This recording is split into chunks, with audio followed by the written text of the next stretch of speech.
मेरा नाम रवि है। मैं 28 साल का हूं और उत्तर प्रदेश के एक छोटे से गांव में रहता हूं। बचपन से ही मुझे खेती करने का शौक रहा है। मेरे पिताजी भी किसान थे और उनकी तरह ही मैंने भी खेतों में मेहनत करना सीखा है। यहाँ की जिंदगी सीधी सादी और शांत है, या कम से कम ऐसा मैंने हमेशा माना था, जब तक कि वो मुढ़ा हमारे गांव में नहीं आया था। ये कहानी तब शुरू हुई जब कुछ अजीब और डरावनी चीजें मेरे गांव में होने लगीं। शुरू में मैंने इस पर ज्यादा ध्यान नहीं दिया, लेकिन धीरे धीरे जो घटनाएं मेरे साथ और गांव वालों के साथ होने लगीं, वो भयानक थीं। ये सारी बातें एक साधारण से दिखने वाले मुढ़े स्केरक्रो से जुड़ी थीं, जो हमारे खेतों में रखा गया था। मुझे अच्छी तरह याद है कि उस मुढ़े को गांव में सबसे पहले किसने और क्यों लाया था। वो एक अजनबी था, किसी दूर गांव से आया हुआ। उसने हमारे गांव के सबसे पुराने खेत में वो मुढ़ा रखा और कहा, इससे तुम्हारे खेतों में कभी फसल नहीं मरेगी, बस इसे कभी हटाना मत, नहीं तो अंजाम बुरा होगा। गांव के लोग उस अजनबी की बातें सुनकर हंसने लगे, लेकिन उन्होंने उस मुढ़े को वही खेत के बीच में लगा दिया। और फिर समय के साथ अजीब घटनाएं शुरू हो गईं।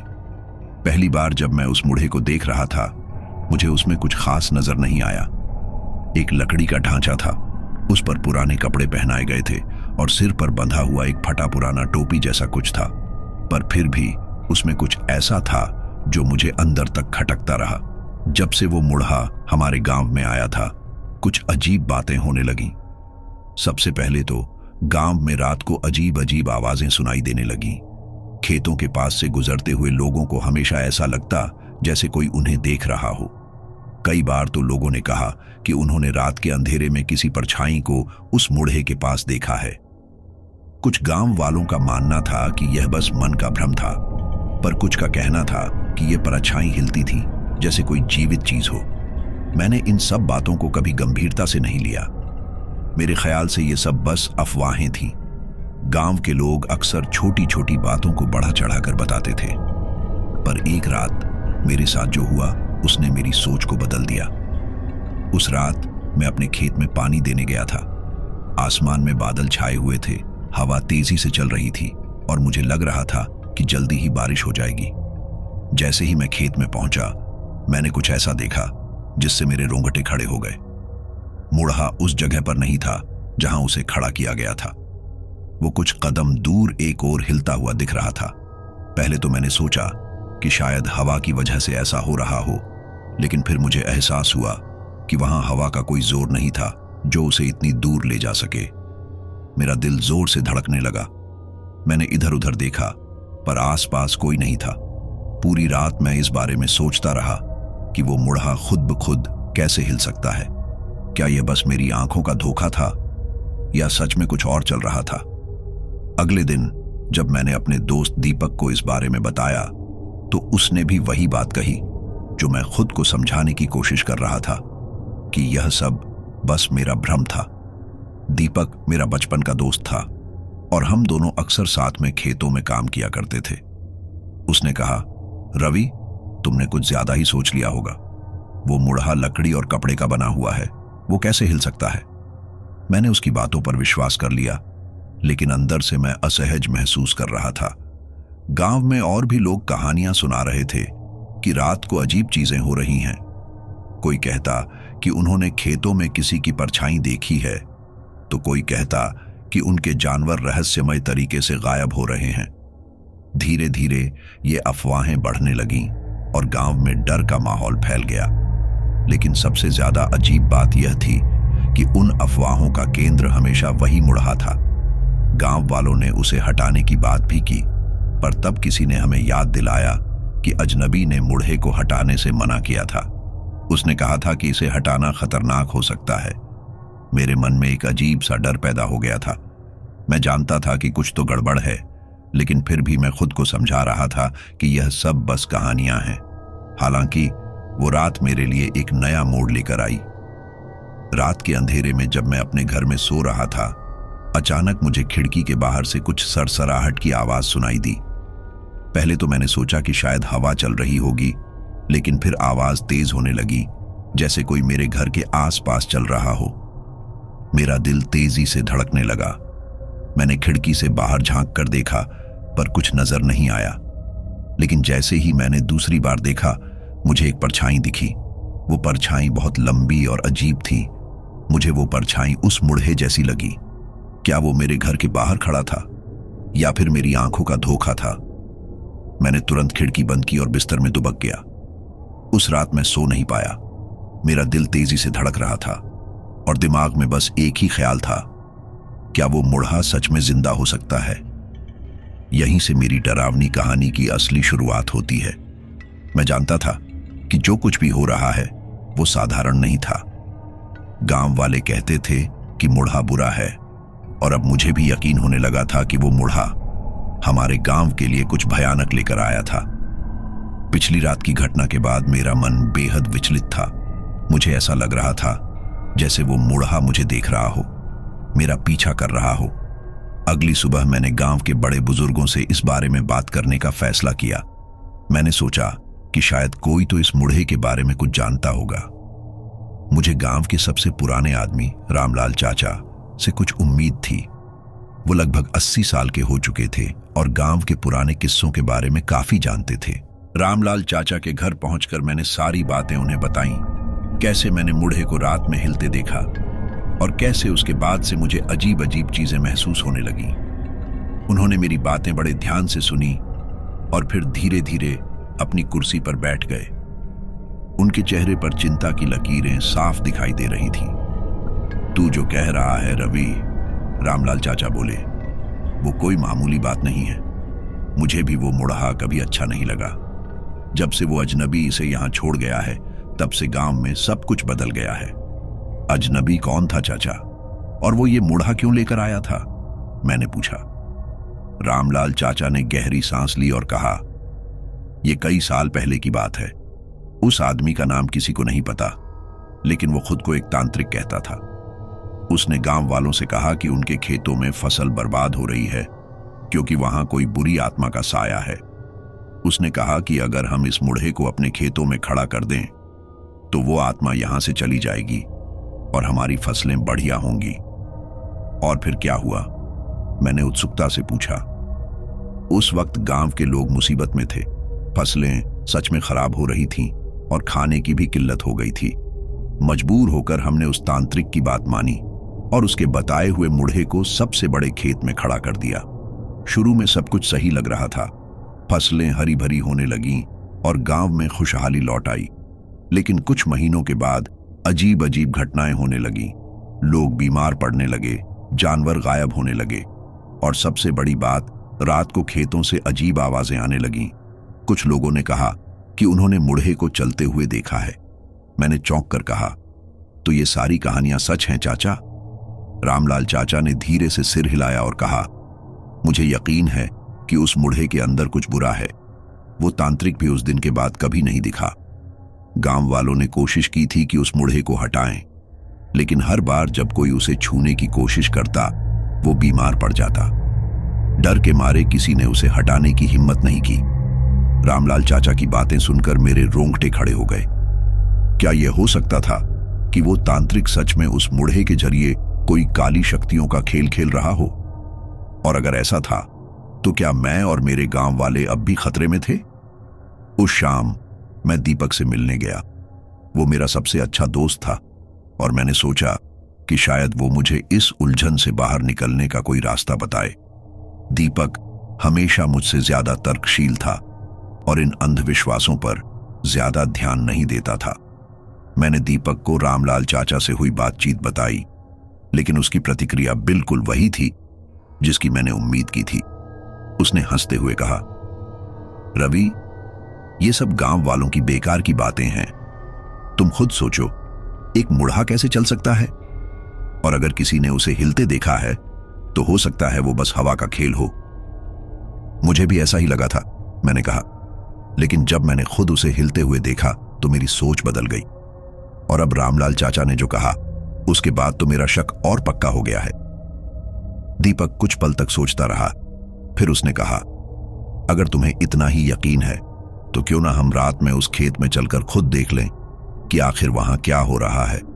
हम दोनों साथ होंगे और अगर सच में कुछ अजीब होता है तो हमें पता चल जाएगा। मैं दीपक की बात सुनकर थोड़ी हिम्मत जुटाई। उसने जो कहा वो सही था। अगर हमें सच में पता लगाना था कि उस मुड़हे में क्या राज छिपा है तो हमें खुद वहां जाकर देखना पड़ेगा। मैंने हाँ में सिर हिला दिया और हम दोनों ने फैसला किया कि उसी रात खेत में जाकर देखेंगे। रात होते ही हम दोनों खेत की ओर चल पड़े। आसमान में चांदनी हल्की थी और चारों ओर सन्नाटा पसरा हुआ था। हमारे कदमों की आवाज साफ सुनाई दे रही थी, जैसे हम किसी खौफनाक जगह पर जा रहे हों। दीपक के हाथ में एक टॉर्च थी और हम दोनों धीरे धीरे उस जगह की तरफ बढ़ रहे थे जहां मुड़हा खड़ा था। जैसे ही हम खेत के पास पहुंचे, मुझे एक अजीब सी ठंड महसूस होने लगी। हवा भी ठहरी हुई थी, लेकिन वातावरण में कुछ ऐसा था जो डर पैदा कर रहा था। मुड़हा अब भी उसी जगह खड़ा था, पर इस बार वो मुझे और भी ज्यादा भयानक लग रहा था। उसकी आंखें जैसे अंधेरे में चमक रही थी। मुझे लगा कि वो हमें घूर रहा है। दीपक ने टॉर्च उस मुड़हे की तरफ घुमाई। कुछ सेकंड तक कुछ नहीं हुआ, लेकिन तभी अचानक टॉर्च की रोशनी धुंधली होने लगी और फिर बुझ गई। दीपक ने टॉर्च को कई बार चालू करने की कोशिश की, लेकिन वो काम नहीं कर रही थी। अब हम पूरी तरह अंधेरे में खड़े थे और सिर्फ उस मुड़हे की धुंधली परछाई हमारे सामने थी। क्या हो रहा है? मैंने घबराते हुए पूछा। मुझे नहीं पता। टॉर्च अचानक बंद हो गई, दीपक ने कहा। उसकी आवाज में भी अब घबराहट साफ झलक रही थी। हम दोनों बिना हिले डुले वहीं खड़े रहे। फिर अचानक मुझे लगा कि मुड़हा थोड़ा सा हिला।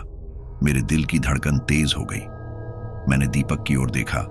उसकी आंखों में भी अब डर साफ नजर आ रहा था। चलो यहां से चलते हैं, मैंने धीरे से कहा। यह जगह ठीक नहीं लग रही। दीपक ने बिना कुछ कहे सिर हिलाया और हम दोनों पीछे मुड़कर तेजी से गांव की ओर भागे। उस रात मुझे साफ समझ आ गया था कि वो मुड़हा साधारण नहीं था। उसमें जरूर कुछ था, कुछ बहुत भयानक। अगली सुबह जब मैं उठा, मुझे लगा कि शायद मैंने रात को बस ज्यादा सोच लिया था, लेकिन जब मैं दीपक से मिलने गया, वो कुछ बदला हुआ सा लग रहा था। उसकी आंखों में अजीब सा खालीपन था और वो ज्यादा बात नहीं कर रहा था। क्या हुआ दीपक, तुम ठीक हो? मैंने पूछा। उसने बिना मेरी ओर देखे कहा, कुछ नहीं, बस थोड़ा थक गया हूं। लेकिन मैं जानता था कि कुछ तो था जो दीपक मुझसे छिपा रहा था, और मुझे डर था कि यह सब उस मुड़हे से जुड़ा हुआ था। शायद अब यह डर सिर्फ मेरा नहीं था, बल्कि वो मुड़हा दीपक को भी अपनी चपेट में ले रहा था। उस दिन दीपक की अजीब हालत देखकर मेरा दिल और भी ज्यादा धड़कने लगा। वो हमेशा हंसता खेलता लड़का आज बिल्कुल खामोश और उदास था। उसकी आंखों में जैसे कोई डर या शून्यता थी। मैंने सोचा, शायद पिछले रात की घटना का असर उस पर ज्यादा हो गया हो, परंतु मैं समझ नहीं पा रहा था कि उसने मेरे साथ इस बारे में बात क्यों नहीं की। उस दिन के बाद दीपक ने मुझसे मिलना जुलना भी कम कर दिया। जहां वो पहले हर बात मुझसे साझा करता था, अब वो अपने में ही गुम हो गया था। मैं उसे लेकर चिंतित था, लेकिन साथ ही मेरे मन में वो मुड़हा बार बार घूम रहा था। मुझे यकीन था कि इस सब के पीछे उसी मुड़हे का हाथ था। एक दिन मैंने हिम्मत जुटाई और दीपक के घर जाने का फैसला किया। जब मैं उसके घर पहुंचा तो दरवाजा बंद था। मैंने कई बार दरवाजा खटखटाया, लेकिन कोई जवाब नहीं आया। आखिरकार उसकी मां ने दरवाजा खोला। उनका चेहरा बहुत परेशान लग रहा था। दीपक घर पर है? मैंने पूछा। उन्होंने धीमी आवाज में कहा, हाँ, वो अंदर है, लेकिन वो कई दिनों से अपने कमरे से बाहर नहीं निकला। न कुछ खा रहा है, न किसी से बात कर रहा है। पता नहीं उसे क्या हो गया है। मेरे मन में और भी डर बैठ गया। मैं दीपक के कमरे की ओर भागा। जब मैंने दरवाजा खोला तो सामने का दृश्य देखकर मेरी सांस रुक गई। दीपक अंधेरे कमरे के कोने में बैठा हुआ था। उसकी आंखें लाल हो चुकी थीं और वो दीवार की ओर घूर रहा था। दीपक, मैंने उसे पुकारा, लेकिन उसने मेरी ओर कोई ध्यान नहीं दिया। ऐसा लग रहा था जैसे वो किसी और दुनिया में खो गया हो। मैंने उसके कंधे पर हाथ रखा और झकझोरा, दीपक, क्या हो गया है तुम्हें? मुझसे बात करो। धीरे धीरे उसने मेरी ओर देखा और उसकी आंखों में जो मैंने देखा उसने मुझे अंदर तक हिला दिया। उसकी आंखों में खौफ था, गहरा खौफ। रवि, उसने कांपती आवाज में कहा, वो मुड़हा। वो जिंदा है। वो हर रात मेरे सपनों में आता है, मुझे देखता है, हंसता है और फिर मुझे मारने की धमकी देता है। उसके शब्दों ने मेरे दिल को ठंडा कर दिया। मैं जानता था कि कुछ अजीब था, लेकिन अब यह साफ हो चुका था कि वो मुड़हा दीपक के दिमाग पर हावी हो रहा था। मैंने उसे शांत कराने की कोशिश की, लेकिन वो अब बहुत डरा हुआ था। रवि, मुझे बचा ले। मुझे ऐसा लग रहा है जैसे वो मुड़हा हर पल मेरे करीब आ रहा है। वो मुझे मार डालेगा। दीपक की आवाज में अब सिर्फ हताशा और डर था। मैंने फैसला किया कि हमें इस समस्या का कोई ठोस हल निकालना होगा। मैं किसी भी कीमत पर दीपक को बचाना चाहता था। मैंने दीपक से कहा, हम कुछ करेंगे, हमें किसी से मदद लेनी होगी। मैं वादा करता हूं तुम ठीक हो जाओगे। उस रात मैंने रामलाल चाचा से दोबारा मिलने का फैसला किया। इस बार मेरा इरादा पक्का था। मुझे अब इस मुड़हे के बारे में और जानकारी चाहिए थी। जब मैं चाचा के पास पहुंचा तो वो पहले से ही कुछ जानने वाले अंदाज में बैठे थे। तू फिर से यहां आया रवि? उन्होंने पूछा। चाचा, दीपक की हालत बहुत खराब हो गई है। वो कह रहा है कि वो मुड़हा हर रात उसे परेशान कर रहा है। हमें कुछ करना होगा वरना दीपक मारा जाएगा। मैंने जल्दबाजी में सारी बातें कह दी। रामलाल चाचा ने एक पल के लिए चुप्पी साध ली। फिर उन्होंने कहा, मैंने तुझे पहले भी बताया था कि ये मुड़हा कोई साधारण चीज नहीं है। इसके पीछे कोई गहरा राज है। तो हम क्या करें चाचा? क्या इसे नष्ट किया जा सकता है? मैंने बेचैनी से पूछा।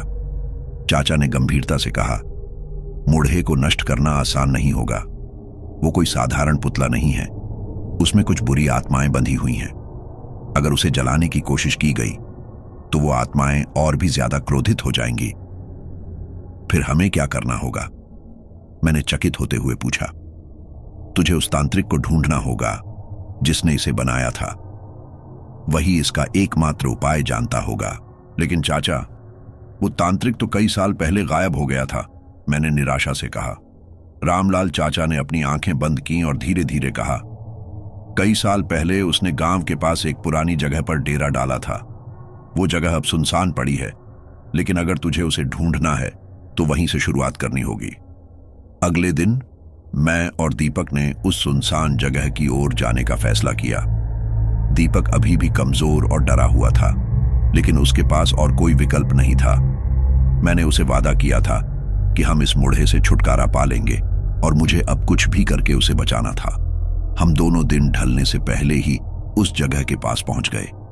वो जगह जंगल के किनारे पर थी और वहां का माहौल बहुत भयानक था। चारों ओर सूखे पेड़ और जंगली झाड़ियों ने उस जगह को और भी डरावना बना दिया था। जब हम वहां पहुंचे तो हमें वो जगह एक पुराने खंडहर की तरह लगी। चारों ओर टूटी फूटी दीवारें और सूखे पत्ते फैले हुए थे। यहां कभी कोई तांत्रिक रहता था, इसका कोई सबूत नहीं था, लेकिन मेरे मन में एक अजीब सा डर बैठ गया था कि शायद हम सही जगह पर हैं। ये जगह तो बहुत पुरानी लग रही है, दीपक ने कांपती आवाज में कहा। क्या सच में यहां कोई तांत्रिक होगा? हमें पता लगाना होगा, मैंने कहा। हम दोनों उस खंडहर के अंदर कदम रखने वाले ही थे कि अचानक तेज हवा चलने लगी। हवा के साथ आई आवाजें और माहौल ने जैसे हमें एक चेतावनी दी हो, लेकिन अब पीछे हटने का समय नहीं था। मैंने दीपक की ओर देखा और कहा, चलो अंदर चलते हैं। हम धीरे धीरे उस खंडहर के अंदर बढ़ने लगे। अंदर का माहौल और भी ज्यादा सर्द और खौफनाक था। ऐसा लग रहा था जैसे हमें किसी अज्ञात ताकत की नजरें हर तरफ से घूर रही हों। दीवारों पर कुछ पुराने चिन्ह और निशान बने हुए थे, जो शायद तांत्रिक के क्रियाकलापों के थे। अचानक हमें अंदर से किसी के कदमों की आवाज सुनाई दी। हम दोनों ने एक दूसरे की तरफ देखा और हमारे चेहरों पर डर साफ दिखाई देने लगा। वो कौन है? दीपक ने डरते हुए पूछा। मैंने अपनी सांसें संभालते हुए कहा, शायद हमें जो ढूंढना था वो मिल चुका है। हम खंडहर के अंदर थे और उस अजीब सी आवाज ने हमारे दिल की धड़कनें तेज कर दी थीं। मेरे मन में हजारों सवाल थे। क्या वो तांत्रिक सच में यहां हो सकता है, या फिर यह सिर्फ हमारी कल्पना का खेल था?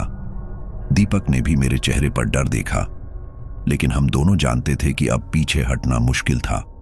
जैसे जैसे हम अंदर बढ़े, खंडहर की दीवारों पर अजीब अजीब से निशान और चिन्ह दिखाई देने लगे। ऐसा लग रहा था जैसे यहां कभी कुछ भयानक क्रियाकलाप हुए हों। दीवारों पर जानवरों की हड्डियां और कुछ अजीब तरह के आकृतियां बनी हुई थीं, जिनका कोई साफ मतलब नहीं था। दीपक मेरे पास आकर फुसफुसाया, रवि, मुझे बहुत डर लग रहा है, हमें यहां से वापस चलना चाहिए। लेकिन मैं जानता था कि अगर हम अब वापस लौटते तो वो मुड़हा फिर से हमारे पीछे आ जाएगा। हमें इस समस्या का हल निकालना ही होगा। मैंने दीपक का हाथ पकड़कर कहा, नहीं, हमें आगे बढ़ना होगा। हमें पता लगाना है कि ये तांत्रिक कहाँ है।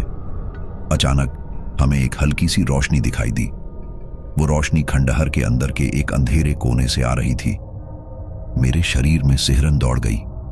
दीपक ने मेरी ओर देखा और हम दोनों चुपचाप उस रोशनी की ओर बढ़ने लगे। जैसे ही हम उस कोने के पास पहुंचे, हमें एक छोटा सा कमरा दिखाई दिया। कमरे के अंदर कुछ जलती हुई मोमबत्तियां थीं, जिनकी लौ धीमे धीमे कांप रही थी। कमरे के बीचों बीच एक बूढ़ा आदमी बैठा था। उसकी आंखें बंद थीं और उसके हाथों में माला थी, जिसे वो धीरे धीरे फेर रहा था। वो आदमी कोई और नहीं, वही तांत्रिक था जिसे हम ढूंढ रहे थे। हमने धीरे धीरे कमरे के अंदर कदम रखा। तांत्रिक ने हमारी उपस्थिति को महसूस किया और आंखें खोल लीं। उसकी आंखों में एक अजीब सी चमक थी। उसने हमारी ओर देखा और मुस्कुराया, जैसे वो हमारी प्रतीक्षा कर रहा हो। तुम दोनों बहुत बहादुर हो, उसने धीमी और भारी आवाज में कहा, लेकिन जो सवाल तुम लाए हो उनका जवाब जानने के बाद तुम्हें पछताना पड़ सकता है। मेरे मुंह से अचानक निकल पड़ा, हम जानना चाहते हैं कि वो मुड़हा कौन है और उसने दीपक के साथ ऐसा क्यों किया। तांत्रिक ने धीरे से सिर हिलाया और उसकी आंखों में एक गंभीरता आ गई। उसने कहा, उस मुड़हे में जो आत्मा बंधी है वो बहुत पुरानी और क्रोधित आत्मा है। उसे किसी की मदद चाहिए और वो जब तक इसे नहीं पाती तब तक वो तुम्हारे दोस्त का पीछा नहीं छोड़ेगी। दीपक कांपते हुए बोला, लेकिन वो मुझसे क्या चाहती है? मैंने उसे कभी नुकसान नहीं पहुंचाया। तांत्रिक ने गहरी सांस ली और कहा, तुमने उस मुड़हे को जगाया है। जब तुमने उस पर पहली बार नजर डाली, तुमने उसे फिर से सक्रिय कर दिया और अब वो आत्मा तुम्हें अपने वश में करना चाहती है। वो तुम्हारे शरीर का उपयोग करना चाहती है ताकि वो इस दुनिया में वापस आ सके। दीपक की आंखें डर से फैल गईं। क्या इसका कोई उपाय है? उसने कांपती आवाज में पूछा। तांत्रिक ने कुछ पल के लिए सोचा और फिर कहा, इसे रोकना मुश्किल है लेकिन असंभव नहीं। तुम्हें उस आत्मा को वापस वहीं भेजना होगा जहां से वो आई है। मैंने पूछा, वो कैसे होगा? तांत्रिक ने हमें एक अनुष्ठान के बारे में बताया, जिसे करने से हम उस आत्मा को फिर से शांत कर सकते थे। लेकिन उसने हमें चेतावनी दी, यह अनुष्ठान बहुत खतरनाक है। अगर तुम एक भी गलती कर गए तो वो आत्मा और भी शक्तिशाली हो जाएगी और फिर उसे रोकना असंभव होगा। मेरे मन में संदेह था, लेकिन दीपक की हालत देखकर मुझे कोई और विकल्प नहीं दिख रहा था। हमने तय किया कि हम ये अनुष्ठान करेंगे, चाहे कुछ भी हो जाए। तांत्रिक ने हमें अनुष्ठान की सामग्री दी और हमें उस जगह जाने के लिए कहा जहां हमने मुड़हे को पहली बार देखा था। वहीं उसकी आत्मा बंधी है, उसने कहा। वहीं उसे शांत करना होगा। हमने उसी रात अनुष्ठान करने का फैसला किया। तांत्रिक ने हमें विशेष निर्देश दिए थे कि अनुष्ठान कैसे करना है। हमें मुड़हे के चारों ओर एक गोला बनाना था और उसे बीच में रखकर कुछ मंत्र पढ़ने थे। जैसे ही रात ढली, हम दोनों उस पुराने खेत की ओर चल पड़े। चारों ओर सन्नाटा था, हवा में अजीब सी ठंडक थी और मुझे ऐसा लग रहा था जैसे कोई हमें घूर रहा हो। दीपक की हालत और भी खराब हो चुकी थी। उसके चेहरे पर पसीने की बूंदें साफ दिखाई दे रही थीं।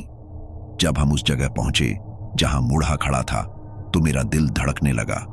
मुड़हा वैसा ही खड़ा था जैसे पहली बार देखा था। उसकी आंखें खाली और शून्य में ताक रही थीं, लेकिन अब मुझे ऐसा लग रहा था जैसे वो हमें देख रहा हो। दीपक ने कांपते हुए कहा, चलो जल्दी शुरू करते हैं। हमने तांत्रिक द्वारा बताए गए तरीके से गोला बनाया और मुड़हे को बीच में रखा। दीपक ने मंत्र पढ़ने शुरू किए। मैंने अपनी नजरें मुड़हे पर टिकाए रखी। कुछ देर तक सब कुछ सामान्य था, लेकिन फिर हवा अचानक तेज चलने लगी। ऐसा लग रहा था जैसे कोई हमें रोकने की कोशिश कर रहा हो। दीपक ने मंत्र पढ़ते हुए कहा, रवि, मुझे कुछ अजीब लग रहा है। मैंने उसे दिलासा दिया, डर मत, हम इसे खत्म कर लेंगे, बस मंत्र पढ़ते रहो। लेकिन तभी मुढ़ा अचानक हिलने लगा। उसकी आंखें चमक उठीं और उसके मुंह से एक अजीब सी आवाज निकलने लगी। वो अब धीरे धीरे हमारी ओर बढ़ने लगा। मेरी सांसें अटक गईं। दीपक ने घबराते हुए मंत्र पढ़ने बंद कर दिए। नहीं दीपक, मंत्र पढ़ते रहो, मैंने जोर से चिल्लाया। लेकिन अब मुढ़ा और भी तेजी से हमारी ओर बढ़ने लगा था। उसकी चाल तेज और डरावनी हो चुकी थी। मैंने दीपक को खींचकर पीछे की ओर धकेला और हम दोनों गिरते पड़ते वहां से भागे। हमारी सांसें तेज हो रही थीं और हमें समझ नहीं आ रहा था कि अब क्या करना है। मुढ़ा अब हमारे पीछे था। उसका खौफनाक चेहरा और उसकी भयानक चाल ने हमें पूरी तरह से घेर लिया था। हमारे पास समय कम था और हमें जल्द से जल्द कुछ करना था, वरना वो आत्मा हमें बर्बाद कर देती। हम दोनों उस रात जान बचाने के लिए भाग रहे थे। मुढ़ा हमारे पीछे था और उसकी तेज चाल ने हमारे दिलों की धड़कनें तेज कर दी थीं। अंधेरे में भागते हुए हमें समझ नहीं आ रहा था कि हम कहां जा रहे हैं। रास्ता कहीं दिखाई नहीं दे रहा था और वो मुढ़ा लगातार हमारे पीछे आ रहा था। मैंने दीपक की ओर देखा। उसकी हालत खराब थी। वो बुरी तरह से हाँफ रहा था और उसकी आंखों में डर साफ दिखाई दे रहा था। मुझे पता था कि अगर हमने जल्दी कुछ नहीं किया तो मुढ़ा हमें जिंदा नहीं छोड़ेगा। हम खेत से बाहर आ गए थे, लेकिन मुढ़े की चाल और तेज होती जा रही थी। उसकी आंखों में अजीब सी चमक थी और उसकी हरकतें अब किसी इंसान जैसी नहीं थीं। उसने अपने दोनों हाथ आगे बढ़ा रखे थे, जैसे हमें पकड़ने की कोशिश कर रहा हो। मैंने सोचा, अब क्या करें, कहां जाएं? दीपक ने हाँफते हुए कहा, रवि, हम खंडहर की तरफ क्यों नहीं चल रहे हैं? शायद तांत्रिक हमारी मदद कर सके। यह विचार मेरे दिमाग में पहले नहीं आया था, लेकिन अब हमारे पास कोई और विकल्प भी नहीं था। खंडहर ही एकमात्र जगह थी जहां हम बचने की उम्मीद कर सकते थे। मैंने दीपक का हाथ पकड़कर खींचा और हम दोनों खंडहर की ओर भागे। खंडहर पहुंचने में हमें ज्यादा देर नहीं लगी, लेकिन मुढ़ा अब भी हमारे पीछे था। खंडहर की अंधेरी गलियों में हम दोनों दौड़ते हुए पहुंचे और अचानक वो तांत्रिक हमें एक कोने में दिखाई दिया। वो अब भी उसी जगह पर बैठा हुआ था, जैसे हमारी ही प्रतीक्षा कर रहा हो। तांत्रिक ने अपनी आंखें खोलीं और गंभीरता से हमारी ओर देखा। उसने बिना कुछ कहे अपना हाथ उठाया और मुढ़े की ओर इशारा किया। मुढ़ा रुक गया। वो अचानक ही स्थिर हो गया, जैसे किसी ने उसे बांध दिया हो। तांत्रिक ने गहरी आवाज में कहा, मैंने तुम्हें पहले ही चेतावनी दी थी, यह आत्मा बहुत शक्तिशाली है। तुमने उसे शांत करने की कोशिश की, लेकिन अब उसने तुम्हें और भी गहरे में खींच लिया है। दीपक ने घबराते हुए पूछा, अब क्या होगा? क्या हमें बचाया जा सकता है? तांत्रिक ने गंभीरता से कहा, तुम्हारे पास एक ही रास्ता है। तुम्हें उस आत्मा से माफी मांगनी होगी। उसे वही चाहिए जो उससे छीन लिया गया था। मैंने तांत्रिक की बात समझने की कोशिश की, लेकिन उससे क्या छीना गया था? मैंने पूछा। तांत्रिक ने एक गहरी सांस ली और कहा, वो आत्मा कभी इंसान थी। उसका नाम रघु था। इस गांव में उसका खेत था और उसकी मेहनत की सारी कमाई उसी मुढ़े में बंधी थी। लोग कहते हैं कि उसे किसी ने धोखा दिया और उसने खुद को उसी मुढ़े के पास जाकर फांसी लगा ली। अब वो आत्मा अपने बदले की तलाश में है। दीपक ने घबराते हुए कहा, तो हम क्या करें? तांत्रिक ने कहा, तुम्हें उस आत्मा से माफी मांगनी होगी। उसे बताना होगा कि तुमने उसकी जगह पर कोई कब्जा नहीं किया है। मैंने सिर हिलाते हुए कहा, लेकिन हमें कैसे पता चलेगा कि वो माफ करेगा या नहीं? तांत्रिक ने कहा, यह तुम्हारे ऊपर है। आत्मा को क्या चाहिए वो तुमसे ही पूछेगी, लेकिन अगर तुमने सही तरीका नहीं अपनाया तो वो तुम्हें कभी माफ नहीं करेगी। हम दोनों के मन में डर का साया छा गया था। मुढ़ा अब भी वहीं खड़ा था। उसकी आंखें स्थिर थीं, लेकिन उसकी मौजूदगी अब भी भयानक लग रही थी। हमने तांत्रिक की बात मानने का फैसला किया। तांत्रिक ने हमें एक मंत्र दिया जिसे हमें मुढ़े के सामने बोलना था। दीपक ने कांपते हुए कहा, मैं नहीं जानता कि यह काम करेगा या नहीं, लेकिन मेरे पास अब कोई और विकल्प नहीं है। हमने धीरे धीरे मुढ़े के पास कदम बढ़ाए। मुढ़ा अब भी स्थिर खड़ा था, लेकिन उसकी आंखों में अब एक अजीब सी चमक थी, जैसे वो हमारी हर हरकत देख रहा हो। हमने मंत्र पढ़ना शुरू किया। और जैसे ही दीपक ने अंतिम शब्द कहे, मुढ़ा अचानक हिलने लगा। वो अब धीमे धीमे हमारी ओर बढ़ने लगा। उसके चेहरे पर क्रोध था और उसकी आंखों में आग सी जल रही थी। हम दोनों पीछे हट गए, लेकिन तांत्रिक ने इशारे से हमें वहीं रुकने को कहा। तभी मुढ़े की आवाज गूंजी, तुमने मेरी जगह पर कब्जा किया है, अब तुम्हें इसकी कीमत चुकानी होगी। हम दोनों ने एक साथ कहा, हम माफी मांगते हैं, हमें नहीं पता था कि यह तुम्हारी जगह है, हम यहां सिर्फ मदद के लिए आए थे। मुढ़ा कुछ पल के लिए रुका और फिर उसकी आंखों की चमक धीरे धीरे मंद पड़ने लगी। उसने धीरे से कहा, अगर तुम सच कह रहे हो तो तुम बच जाओगे, लेकिन अगर झूठ बोला तो तुम्हारी मौत निश्चित है। हमने फिर से माफी मांगी और अचानक मुढ़ा शांत हो गया। उसकी आंखें बंद हो गईं और वो फिर से उसी स्थिति में खड़ा हो गया जैसा हमने उसे पहली बार देखा था। तांत्रिक ने हमें इशारा किया कि सब कुछ ठीक हो गया है। हमने चैन की सांस ली, लेकिन मन में एक सवाल अब भी बना हुआ था, क्या ये आत्मा सच में शांत हो चुकी थी या फिर ये सिर्फ एक शुरुआत थी? मुढ़ा शांत हो गया था, लेकिन हमारे दिलों में बेचैनी अब भी बाकी थी। दीपक और मैं खंडहर के बाहर खड़े होकर एक दूसरे को देख रहे थे। तांत्रिक ने हमें इशारे से बताया कि हम सुरक्षित थे, लेकिन मुझे अब भी कुछ अजीब सा महसूस हो रहा था। यह शांति वास्तविक थी या एक अस्थायी भ्रम? दीपक ने धीरे से कहा, क्या यह सब खत्म हो गया है? मैंने उसकी बात का जवाब नहीं दिया, क्योंकि मेरे मन में अब भी संदेह था। तांत्रिक की बातों से ऐसा लगा था कि मुढ़ा सिर्फ एक साधारण आत्मा नहीं थी, उसके पीछे कोई बड़ी वजह थी, कोई गहरी चोट जिसने उसे इतना भयानक बना दिया था। तांत्रिक ने हमें खंडहर के भीतर बुलाया और कहा, तुम दोनों ने माफी मांग ली, लेकिन यह पूरी तरह से खत्म नहीं हुआ। इस आत्मा की असलियत कुछ और है। मैंने हैरानी से पूछा, असलियत क्या मतलब? तांत्रिक ने गंभीरता से कहा, यह आत्मा सिर्फ बदले की आग में जलती है। उसने तुम्हें इस बार छोड़ दिया क्योंकि तुमने माफी मांगी, लेकिन इसका अंत यहां नहीं होगा। तुम दोनों ने जो देखा वो सिर्फ शुरुआत थी। दीपक ने कांपती आवाज में पूछा, तो अब हमें क्या करना होगा? तांत्रिक ने धीरे से कहा, तुम्हें सच्चाई का सामना करना होगा। वो आत्मा जिसे तुमने देखा रघु नहीं था, बल्कि उसके भीतर एक और ताकत काम कर रही थी। अगर तुम उस ताकत को नहीं पहचान पाए तो अगली बार वो तुम्हें नहीं छोड़ेगी। मैं समझ नहीं पा रहा था कि तांत्रिक क्या कहने की कोशिश कर रहा था। और वो ताकत क्या है? मैंने पूछा। तांत्रिक ने गहरी सांस ली और कहा, वो ताकत उस जमीन में बसी है जहां रघु ने फांसी लगाई। वो जमीन अभिशप्त है। उस जमीन पर जिसने भी कब्जा करने की कोशिश की उसकी मौत निश्चित हुई। रघु सिर्फ एक माध्यम था, असल ताकत उस जमीन की है और अब वो तुम्हारे पीछे है। दीपक और मेरे पैरों तले जमीन खिसक गई थी।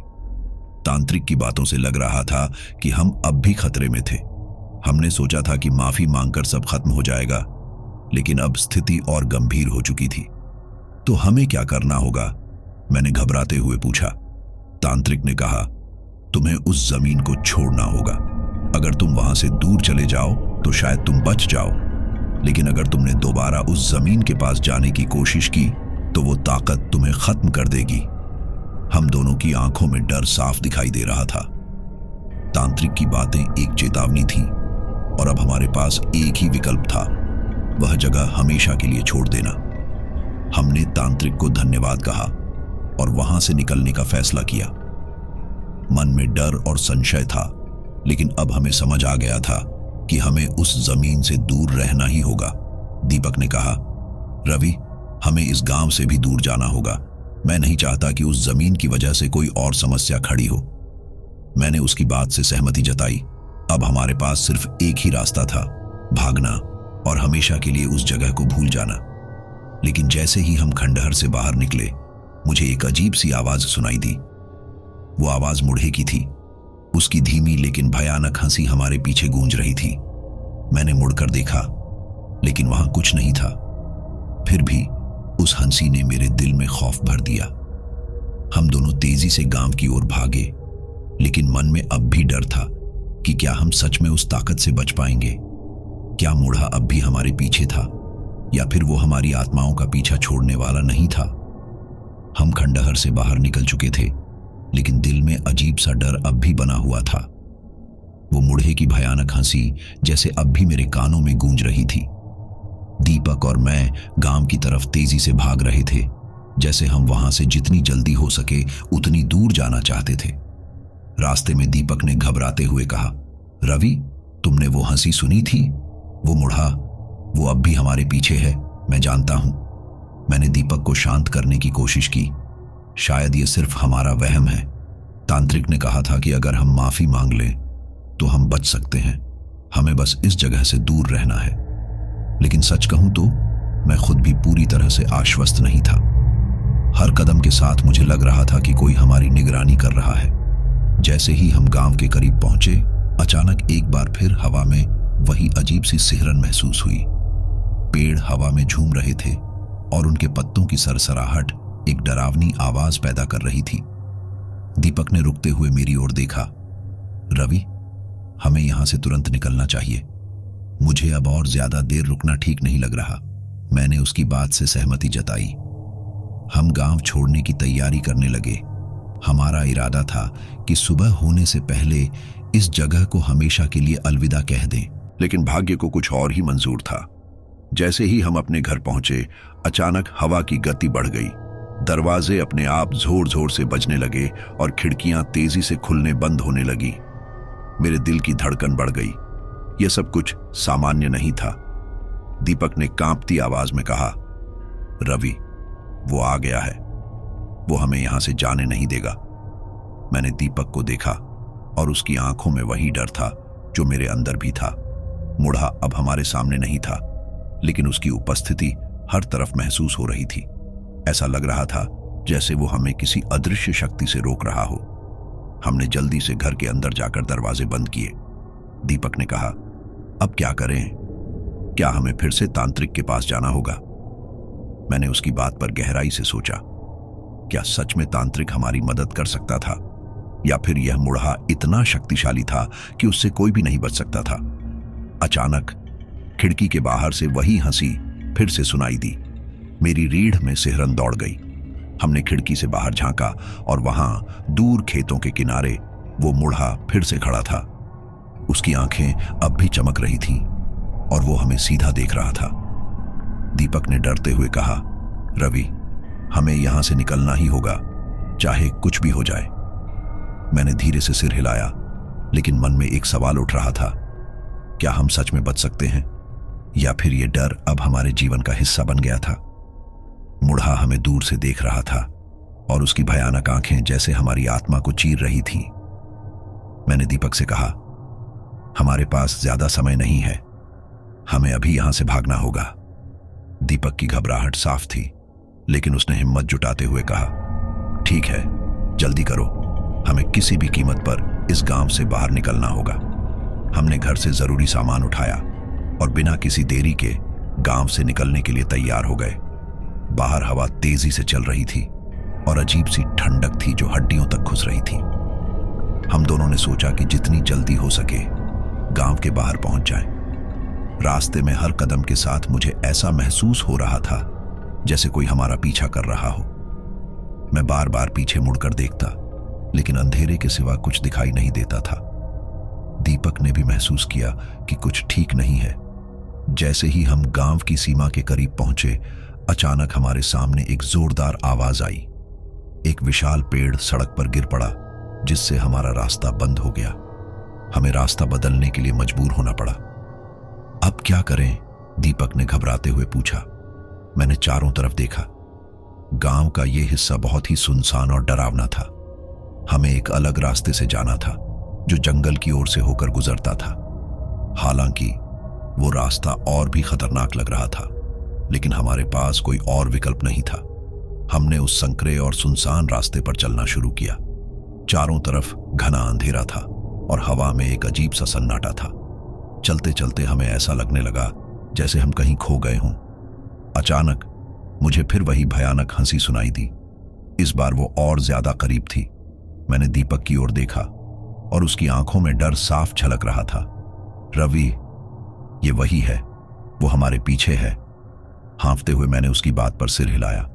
हम और तेजी से भागने लगे। लेकिन रास्ता जैसे कभी खत्म ही नहीं हो रहा था। ऐसा महसूस हो रहा था कि हम किसी भयानक जाल में फंस गए थे। अचानक मेरे सामने मुढ़ा फिर से प्रकट हुआ। इस बार वो और भी डरावना और भयानक लग रहा था।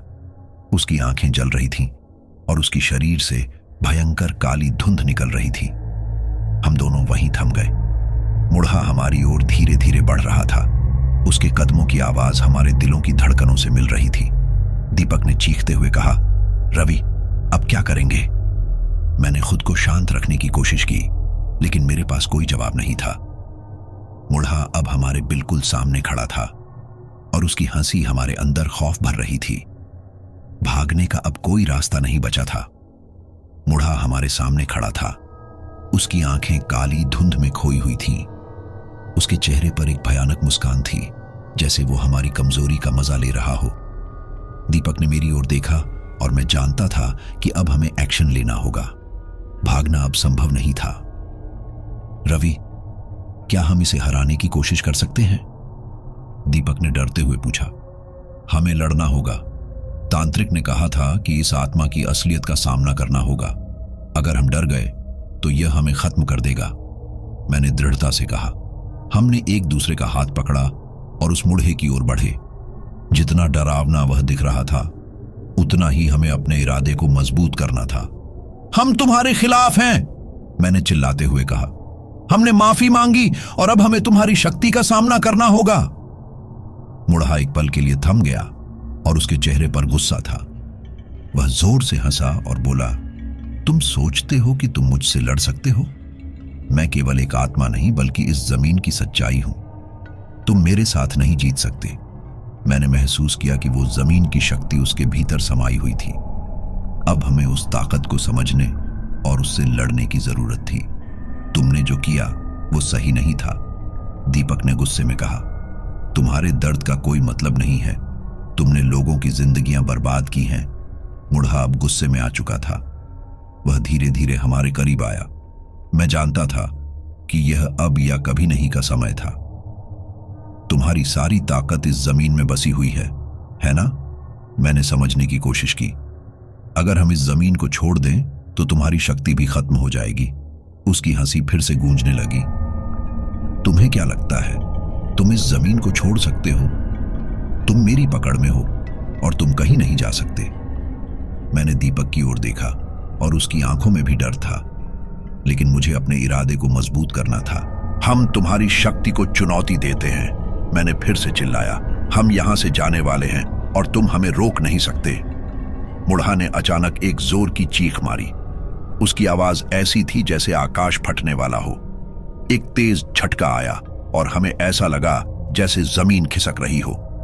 मैंने दीपक को पकड़ रखा था और हम एक दूसरे को आश्वस्त करने की कोशिश कर रहे थे। अचानक जमीन के नीचे से एक भयंकर ध्वनि उठी। तुम दोनों कभी नहीं जा सकते। यह जमीन तुम्हारी है और हमेशा तुम्हारी रहेगी, उसने दहाड़ते हुए कहा। अब हमें सचमुच कुछ करना था। मैंने दीपक से कहा, हमें एक साथ ध्यान लगाना होगा। हम तांत्रिक के बताए गए शब्दों को दोहराएंगे और अपनी इच्छा शक्ति का प्रयोग करेंगे। दीपक ने सहमति जताई। हमने एक साथ खड़े होकर मुढ़े की ओर देखा और उसकी ताकत के खिलाफ अपना मन बनाने का प्रयास किया। हम तुम्हारी शक्ति को खत्म कर देंगे, हम दोनों ने एक साथ कहा। हमने अपनी आंखें बंद की और गहरी सांस ली। हमने उस जगह की नकारात्मकता को महसूस किया और उसे अपनी इच्छा शक्ति से निकालने की कोशिश की। वो आवाज फिर से गूंजने लगी और मुझे ऐसा महसूस हुआ जैसे हम किसी बुरे सपने में हैं, लेकिन हमने हार नहीं मानी। हमने अपनी शक्ति को एकत्रित किया और उस बुरे ताकत के खिलाफ खड़े हो गए। अचानक एक तेज चमक हुई और मुढ़ा एक पल के लिए थम गया। उसकी आंखों में भय का संचार था।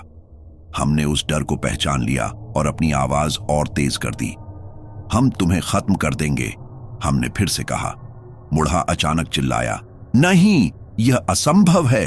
तुम मेरी शक्ति को नहीं मिटा सकते। लेकिन हम उसे रोकने में सफल हो रहे थे। उसकी धुंध धीरे धीरे घटने लगी और हमने अपनी इच्छा शक्ति को और अधिक मजबूत करना शुरू किया। हम आजाद हैं, हम तुम्हारे जाल में नहीं बंध सकते, हमने एक साथ कहा। तभी अचानक एक जोर की ध्वनि आई और मुढ़ा जमीन में समाने लगा। उसकी हंसी अब धीमी पड़ने लगी थी। ये नहीं हो सकता, उसने चिल्लाया, लेकिन अब उसकी शक्ति कमजोर पड़ने लगी थी। हम दोनों ने एक दूसरे का हाथ मजबूती से पकड़ा और जैसे ही हमने अपनी आवाज को एक अंतिम बार ऊंचा किया, मुड़हा पूरी तरह से गायब हो गया। हवा में एक अजीब सी शांति छा गई। हमें ऐसा लगा कि हमने कुछ बड़ा हासिल किया है, लेकिन क्या यह सच में खत्म हो गया था? दीपक ने राहत की सांस ली। क्या हमने सच में उसे हरा दिया? मैंने गहरी सांस ली और कहा, हमें यकीन नहीं हो सकता, लेकिन हमें अब इस जमीन को छोड़ देना चाहिए। हमें यहां से निकलना होगा ताकि यह बुराई फिर से न लौटे। हमने उस जगह से दूर जाने का फैसला किया। हमारी आंखों में अब भी डर और संदेह था, लेकिन हमने एक दूसरे के साथ मिलकर इस यात्रा को पूरा किया। दीपक और मैं उस स्थान से तेजी से निकलने लगे।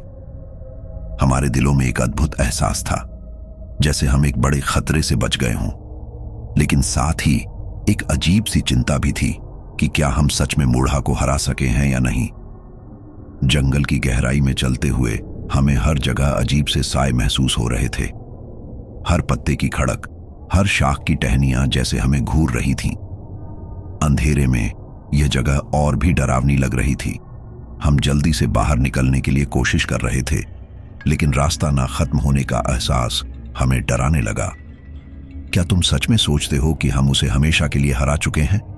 दीपक ने पूछा। मुझे नहीं पता, लेकिन हमें जल्दी चलना चाहिए, मैंने कहा।